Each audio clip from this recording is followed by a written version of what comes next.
OpenAI is currently navigating a $340 billion valuation, and the financial pressure to maintain that number through its upcoming IPO is mounting. To manage the scrutiny of regulators and investors, the company relies on public transparency, frequently publishing threat intelligence reports to demonstrate its ability to block foreign adversaries. These reports detail specific victories, like when OpenAI identified and blocked CCP actors using ChatGPT to draft proposals for mass surveillance tools. On April 9th, Florida Attorney General James Youthmyer moved past praise for those detections and opened a formal, sweeping investigation into the company. Youthmyer's probe doesn't rely on whistleblowers or leaked internal memos. Instead, his primary evidence is OpenAI's own published transparency reports. The investigation argues that if the CCP is sophisticated enough to run influence operations through ChatGPT, they likely possess the technical capacity to exploit the platform's architecture to pull data out. This legal framing elevates a localized lawsuit over a campus shooting into a national security challenge targeting the structural foundation of the American AI industry. To understand Youthmyer's case, we have to look at how a company might unintentionally expose its technology through standard business operations. The first channel of concern is personnel. During its rapid growth, OpenAI recruited heavily from giants like Baidu and ByteDance to secure top-tier engineering talent.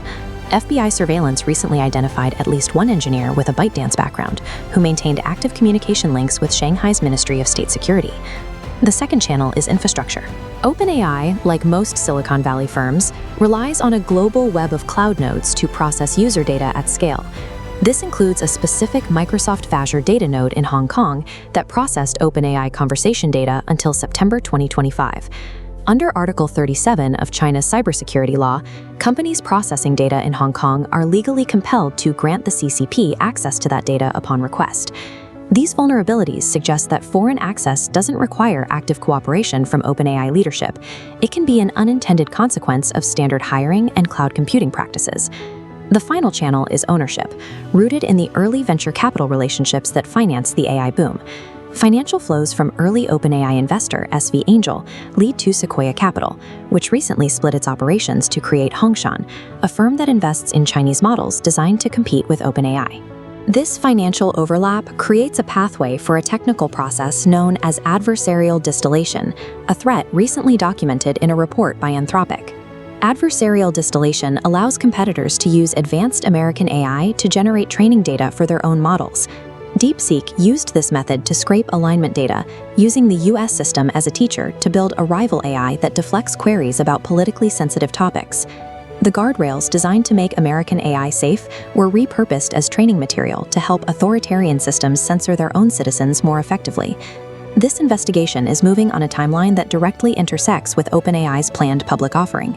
A typical subpoena cycle takes 12 to 18 months, matching the window for the company's S-1 filing.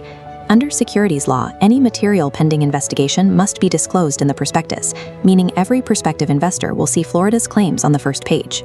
Youthmyer's probe also targets the foundational legal protection of the entire Internet, Section 230 of the Communications Decency Act.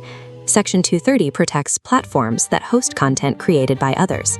However, publishers who create their own content remain legally liable for what they say. Because ChatGPT generates unique responses rather than just hosting user posts, the Florida probe argues it functions as a publisher, which would strip away its legal immunity. If this legal theory succeeds, OpenAI and its competitors could suddenly become liable for every harmful or inaccurate responses their models generate. While federal AI policy remains stalled by political gridlock, state attorneys general are moving quickly to fill the regulatory vacuum. A coalition of AGs in Texas, Missouri, and Tennessee have already signaled that they are preparing parallel investigations into AI data risks.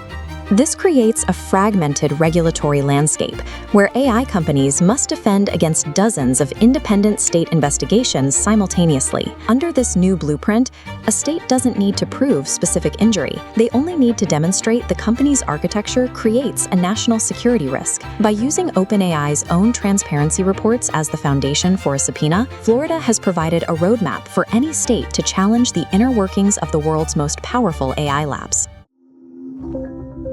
This is Market Truths. Clear analysis of markets, technology, and power.